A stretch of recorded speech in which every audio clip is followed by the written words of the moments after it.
And start.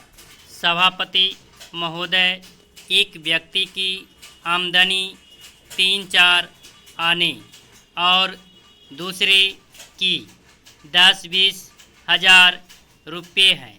अगर वित्त मंत्री महोदय इस विषमता को दूर नहीं करेंगे तो समाजवाद का नारा बिल्कुल कोरा और कागजी सिद्ध होगा। इस देश में 8-10 करोड़ हरिजनों का एक ऐसा वर्ग है जिसकी आर्थिक स्थिति बहुत गिरी हुई है।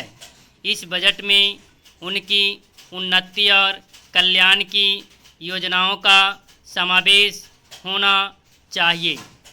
वित्त मंत्री ने 1500 करोड़ रुपये के जो कर लगाए हैं उनसे देश के आम आदमियों की हालत खराब हो गई है।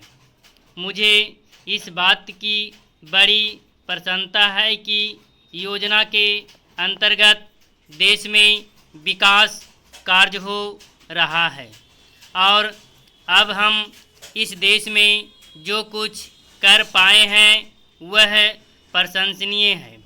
लेकिन मुझे दुख के साथ कहना पड़ रहा है कि जहां कृषि के क्षेत्र में उत्पादन बढ़ रहा है, उद्योग के क्षेत्र में उत्पादन बढ़ रहा है, देश की संपत्ति बढ़ रही है, हर आदमी की औसत आय भी बढ़ रही है, फिर भी हमारे यहाँ की पुरानी गरीबी बिल्कुल नहीं हटी है।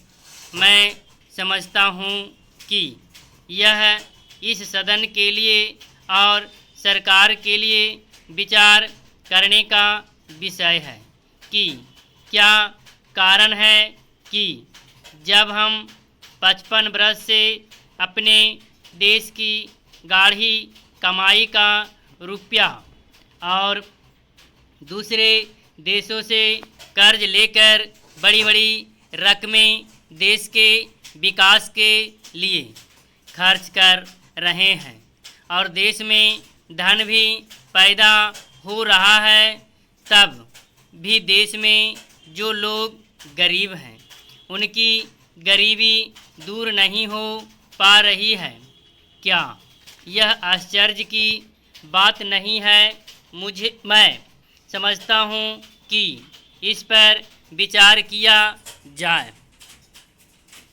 यह ठीक है कि हम समाजवाद के रास्ते पर जा रहे हैं, लेकिन समाजवाद के रास्ते पर ठीक ठीक चलें तो भी हम यह अनुमान नहीं लगा पाते कि कितने वर्षों में हमारे देश की गरीबी दूर होगी।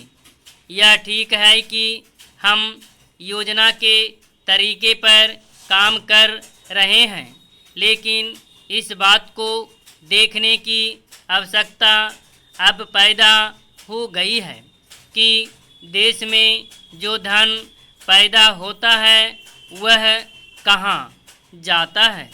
इतनी प्रगति होने पर भी हम देखते हैं कि गरीबी दूर नहीं हो पा रही है।